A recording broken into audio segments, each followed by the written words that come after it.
ఈరోజు కథ అయితే చాలా ఇంట్రెస్టింగ్గా ఉంది. అయితే ఈరోజు ఏం జరిగిందనేది నేను సింపుల్గా షార్ట్కట్లో చెప్తాను. డైలీ అప్డేట్స్ కోసం అయితే సబ్స్క్రైబ్ చేసుకోండి.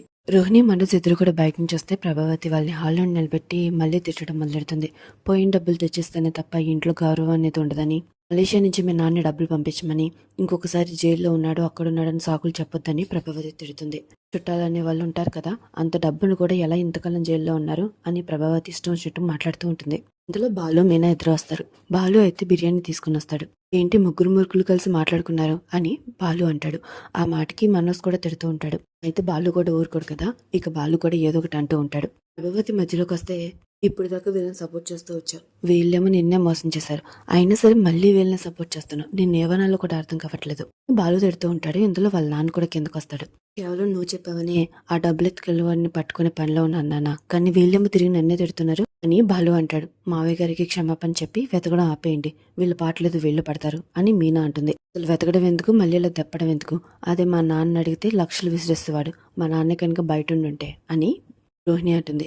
ఇంతకాలం ఎన్ని లక్షలని విసిరేసాడేంటి, జైలుకి వెళ్ళకముందు ఎన్ని లక్షలు విసిరేశాడు, నీ పెళ్లికి ఎన్ని లక్షలు విసిరేశాడు, నువ్వు పార్లర్ మూసేస్తున్నప్పుడు ఎన్ని లక్షలు విసిరేశాడు, నాకు ఉంది పుట్టిల్లు, నేను గర్వంగా చెప్పుకోగలను, నీ పెళ్ళైనప్పటి నుంచి నువ్వు పుట్టింటికి వెళ్ళలేదు, ఎవరు ఇక్కడికి రాలేదు, అసలు నీకు పుట్టిల్లు అనేది ఉందో లేదో కూడా తెలియదు అని మీనా అంటూ ఉంటుంది. ఇంకా వీళ్ళ గొడవ ఇలాగే జరుగుతూ ఉంటుంది. ప్రభావతి ఏమో నాకు ఆకలేస్తుంది వంట చేయనంటుంది. మేమైతే బిర్యానీ తెచ్చుకున్నాం, నీకు నాన్నకి నాకు మీనాకి మన నలుగురికి తెచ్చాను అని బాలు అంటాడు. మరి మాకు అని మనోజ్ అంటాడు. మీ వంట మీరే వండుకోండి అని చెప్పేసి బాలు అంటాడు. ఇక అందరూ కూడా లోపలికి వెళ్ళిపోతారు. ప్రభావతిని రమ్మంటే నాకు వద్దని చెప్తుంది. ఇక మనోజ్ రోహిణి ఏమో డ్రెస్ చేంజ్ చేసుకొని డైనింగ్ టేబుల్ దగ్గరికి వస్తారు. ఏమన్నా వండిందేమో అని చూస్తారు, అక్కడ ఏమీ ఉండదు. ఇంతలో అక్కడికి రవి ఇంకా శృతి వస్తారు. వాళ్ళేమో పిజ్జా తెచ్చుకుంటారు, అది వాళ్ళ కోసమే తెచ్చుకుంటారు. ఇక ప్రభావతి ఏమో రోహిణిని దోశలేమంటుంది. రోహిణిని కాదు మీనాని ఏమంటుంది. అప్పుడు బాలు ఏమో రోహిణిని వేయమని చెప్పేసి మీనాని కూర్చోమంటాడు. ఇక పాలు కూడా అడుగుతుంది, అది కూడా రోహిణిని చేయమని చెప్పేసి అంటారు. ఇక రోహిణి వంట చేయడానికి అయితే కిచెన్లోకి వెళ్తుంది. తను దోశలు వేస్తుంది, కానీ అసలు దోశలు అయితే సరిగ్గా రావు. ఇక ఆ దోశలుగా అందరూ ఎగతాళి చేస్తూ ఉంటారు. రోహిణి ఇంకా అలాగే దోశలు వేసి చట్నీ చేస్తుంది. తను వంటలో ఎవరు వేలు పెట్టద్దని చెప్తుంది.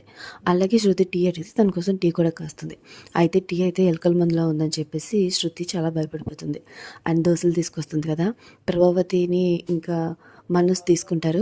సరేలే చట్నీలో అద్దుకుంటే ఎలాగైనా బాగానే ఉంటాయని చెప్పేసి చట్నీ వేసుకుంటారు. చట్నీ కేవలం పచ్చిమిరపకాయలతో మాత్రమే చేస్తుంది కాబట్టి చాలా మంటగా ఉంటుంది. ఇక్కడ సీన్ చూడడానికి అయితే చాలా కామెడీగా ఉంటుంది. మంట మంట నరుస్తుంటేనేమో బాలు ఏమో వాటర్ కూడా ఇవ్వనివ్వడు. అలాగే శృతి వెళ్ళి పంచుతారు అనుకోని సాల్ట్ తీసుకొస్తుంది.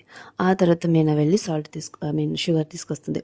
నెక్స్ట్ సీన్లో శృతి ఇంకా మీనా ఇద్దరు కూడా కిచెన్లో ఉండి ఏదో మాట్లాడుకుంటూ ఉంటారు. అక్కడికి రోహిణి వస్తుంది. ఇంకా మీనా ఏమో రోహిణిని డబ్బుల గురించి అడుగుతుంది. నువ్వు గుణ అనే వాడి దగ్గర అప్పు చేసావా, వాడు అసలు మంచివాడు కాదు, నా తమ్ముడు అక్కడే పనిచేస్తున్నాడు, అందుకని నాకు ఈ విషయం తెలిసింది, ఇంకొకసారి అప్పు చేయొద్దు అని చెప్పి మీనా అంటుంది. సరే అని చెప్పేసి రోహిణి అక్కడి నుంచి వెళ్ళిపోతుంది. అయితే మీనా చాలా రోహిణి చాలా టెన్షన్ పడుతుంది. ఈ విషయం శృతి అంటుంది. నేను కూడా గమనించాను, తను మంచిగా చెప్పాం, తన ఇష్టం తర్వాత ఏం చేస్తుందో అని చెప్పేసి మీనా అంటుంది. ఇదే విషయం గురించి రవి ఇంకా బాలు పైన మాట్లాడుకుంటూ ఉంటారు మేడపైన. అక్కడికి మనోజ్ కూడా వస్తాడు. ఇక రవి విషయం గురించి అడుగుతుంటే మనోజ్కి చాలా కోపం వస్తుంది. కొట్టడానికి వెళ్ళబోతుంటే మధ్యలో బాలు ఆగుతాడు. ఇదంతా నాకు శివ వల్ల తెలిసింది, తన దగ్గర కదా పనిచేస్తున్నాడు, నీ మంచి కోసం చెప్తున్నాను, అసలు వాళ్ళు కోటీశ్వరులు కాదు కనుక్కో, చాలా విషయాలు దాస్తుంది అనిపిస్తుంది అని చెప్పి బాలు అంటాడు. మా మధ్య గొడవలు పెట్టుకని చెప్పేసి అక్కడి నుంచి మనోజ్ కిందకి వెళ్ళిపోతాడు.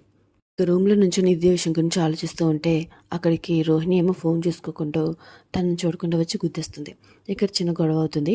ఆ తర్వాత మనసు ఇలా అంటూ ఉంటాడు, అసలు మీరు నిజంగా డబ్బులున్న వాళ్ళేనా, మీ నాన్న బిజినెస్ మ్యానేనా అని అడుగుతూ ఉంటాడు. ఇక్కడితో అయితే ఈరోజు కథ కంప్లీట్ అవుతుంది. సో నెక్స్ట్ ఎపిసోడ్ కోసం సబ్స్క్రైబ్ చేసుకోండి.